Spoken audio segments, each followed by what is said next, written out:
Hello my dear friends, you're on the Military Summary channel and today we will discuss the situation in Ukraine on the 20th of August. Today we have a lot of very interesting updates, so let's start. And first we're going to discuss the report of Ministry of Defense of Russian Federation. They gave us a lot of numbers. According to the numbers we received from them, we can say that today was the Russians' Reaper's Day, because they reported about a lot of losses from the Ukrainian side. And so let's start. And first we're going to discuss the Donetsk area. To be more precise, we're going to talk about this 25th Airborne Brigade. According to the map of this position, their main position is located near Avdiivka, but it's a brigade. That means that there are a lot of battalions, up to 5 or maybe 6 battalions might be in such brigades. And the forces of these brigades, as any forces of any brigades in Ukraine, are stretched. So we might find some battalions in other area. And according to the report we received from the Russian sources, the Russians attacked this brigade with the rockets during the previous hours somewhere in the area between Zvanovka. This town is located in the south from Seversk, and small town Paraskovivka, this one. Let's take a look at the Russian sources map for better understanding the town by the name of Zvanovka. This one. This town Zvanovka, and this small town on the north of Bakhmut, Paraskovivka, this one. As a result of this attack, the Russians attacked the 3rd and 13th battalions of this brigade that located in this area, on the area between Bakhmut and Seversk. And as a result of that attack, the Ukrainians, this brigade, 25th Airborne, lost up to 200 soldiers and something around 9 armored vehicles. The Russians are saying that they lost 2 tanks and 7 armored vehicles, including special vehicles, something like this. Now the important updates are coming from Kherson district. From this area, as you know, this is the area where the Ukrainians were planning to start counter-offensive operation, but the Russians moved a lot of forces here, and now the Ukrainians don't know how can they do this. But anyway, because of big concentration of the Ukrainians in Kherson area, that means that there are a lot of Ukrainians at the same place, and this gives the Russians a nice opportunity to reduce the Ukrainians as much as possible. And during the previous 24 hours, the Russians attacked this 28th Mechanized Brigade. This brigade is also stretched. As a result of such attack, the Russians killed, destroyed, or we can say it better to say that the losses of this brigade, including wounded of course, is somewhere around 200 soldiers. And the forces of this 28th Brigade were stretched between town by the name of Apostolova. This one, Apostolova, this, as you can see, this town is located on the south from Kryvyi Rog. And another town is Kvitneve, this one, in front of Snegirovka, this one. You know that a few days ago we heard some updates that the Russians started their offensive operation from Snegirovka towards Nikolaev. There were no more updates about this, but anyway, the Russians attacked this 28th Mechanized Brigade in this area as well, and I repeat myself, up to 200 soldiers. The losses is around 200 soldiers. Now the important updates are coming from 110th Territory Defense Brigade. This brigade is located in Dnipropetrovskaya Oblast region, Dnipro region. This is the town of this area, Dnipro. The main base of this brigade is located not very far from the front line in the south, from Marinka, so from Velika Novoselovka. This is the town Velika Novoselovka, and this small town Velika Mikhailovka. And the Russians are saying that as a result of their attack, the loss of this 110th Brigade was somewhere around 350 soldiers. And we can understand this action because, as you know, the Russians are trying to crack this net between Ugledar and Marinka, trying to encircle towns, trying to cut the road of supply. So I suppose that this 110th Brigade that located in Velika Mikhailovka was something like reserves. And of course they were waiting for their time when the Ukrainians would move this brigade towards the front line. But the Russians attacked before the Ukrainians moved this brigade to the front line.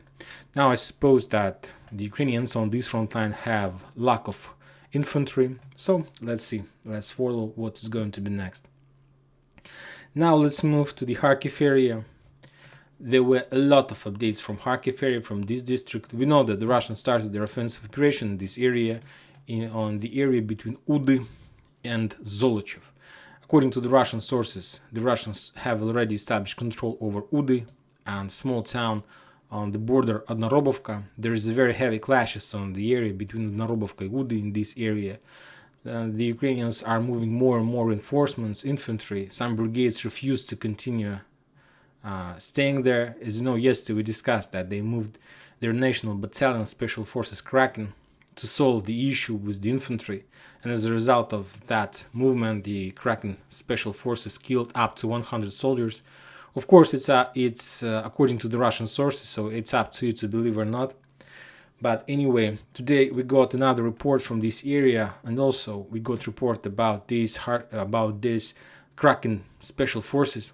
If you remember, a week ago, the Russians reported that this brigade lost its combat capability. They were moved from the front line, but as far as I see, during this week they managed to fulfill their forces to bring more fresh blood, and they moved their forces on the front line one more time. So the Russians started counting this brigade one more time. Yesterday they attacked them near yesterday there was accident near Zolochov, and today we got update from Balaklia. Near Balaklia there is a small town by the name of Andreevka, this one. The Russians were saying that as a result of attack in this area, they managed to kill up to 80 soldiers from these Kraken special forces, and somewhere around 20 foreign volunteers. And the Russians noted that those 20 foreign volunteers mainly was from the United States of America, and that was noted by the Russian Ministry of Defense especially. Another important update are coming from this 127th Defense Brigade that located also on the north of Kharkiv. This brigade is also stretched on the front line, so I suppose that some forces is also somewhere near Zolochev and Udy.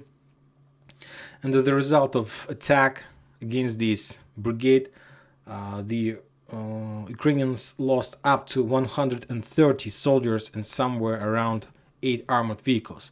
So as you can see, the Russians changed their focus. If you remember, during the previous months, previous weeks, they have like two focal points. They were trying to attack Kherson district because of the fact that Ukrainians announced about the counteroffensive operation. And during the period of time while the Russians were trying to move some forces to the south, they were attacking this area very effectively. And of course, they are still attacking, they are still shelling the area in Donbas Arc operation. But during this week, they have reduced a little bit on the south, and they change their focus. They add another targets in Kharkiv area. And as you can see, there are a lot of shelling, a lot of rocket attacks in this area during the previous weeks and during this week as well. So as you can see, maybe the Russians are planning something, so let's follow and we will see. And there are also a few updates about the headquarters, and the main update about the 53rd Mechanized Brigade that located in Vadiane. These are Pieski, and there is a small village Vadiane, and there is a headquarters of 53rd Mechanized Brigade, and as a result of attack, the Russians destroyed the headquarters. They didn't give us any numbers about the officers and so on. And another 58th Mechanized Brigade in the town by the name of Solidar. These are Solidar, and this is the area of 58th Mechanized Motorized Brigade, and the Russians are saying that they also managed to destroy the headquarters of this brigade. So as you can see, that was the Reaper Day, the Russians' Reaper Day. There were a lot of losses from the Ukrainian side. Now let's talk about some updates. The Russians are still trying to crack the front line. There are a lot of reports that the Russians still have some clashes on the north of Kharkiv trying to crack this nut. There are also a lot of update about the Russians' offensive operation in Izum bridgehead. They're trying to move towards Barvenkovo, and more military specialists are saying that the Russians are moving in this direction. not they're moving, that they're activated in this direction. So maybe it's time to start encirclement of Slavyansk and Kramatorsk, because we know that the Russians achieved some success in the south near Donetsk. And if we take a look at the West sources map, the global scope of this operation, if we like just try to add some arrows, is something like this. And as we know, during the previous week, the Russians managed to achieve significant success in Donetsk. There are very heavy clashes near Ugledar, near Peski, Marinka, near Avdiivka, and we see that the Ukrainians are losing this bridgehead. It's not very fast, very slowly, but anyway, they're losing. So maybe, according to the Russian timings, they understand that now they need to start offensive operation in Izum, just to be on the safe side and to meet the South forces somewhere in the middle, but according to the timings and according to the plan.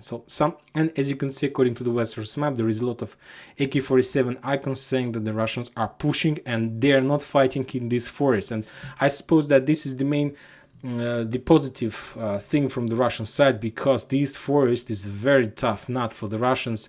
They spent something like a month trying to cross this forest in direction of Bogorodishne, and they got control of Bogorodishne, but then they were trying to crack this forest as they call the heart, but they couldn't do this, and they retreated. So I suppose that now they decided to encircle this forest and to do something like this, and just to cut supply and support of this forest, because as I see, it's very difficult to crack this forest during the summer period of time when this forest is totally mined and there are a lot of Ukrainians, a lot of traps. So it's not very effective way how the Russians need to develop their offensive operation in direction of Slavyansk.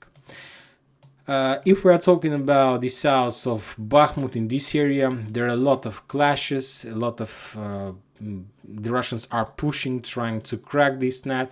They have already cracked, as you know, we discussed, they took control of the sites of Dacha. Now they are doing some clearing operations, some regrouping, preparing themselves for further steps. According to my timings, it's a period of rotation in Russian forces, so I suppose that tomorrow and Monday more fresh forces are going to come on the front line, and we are going to start another effective and more aggressive offensive operation from the Russian side. Now let's talk a little bit about Zaporozhye area. Today we got very important update from this area, from the town by the name of Vasilievka, this one. Today the Russians reported and they gave us a very interesting information. According to the Russian information, on the 31st of July this year, the Russian servicemen who performed tasks in this area of this village of Vasilievka in Zaporozhye region were taken to a military hospital with signs of severe poisoning. As a result of the survey, a poisonous substance, botulinum toxin type B, was found in the body of these soldiers. The Russians now are trying to collect all the evidence of this chemical attack by the Ukrainians, and I suppose that soon we are going to see more updates about this situation.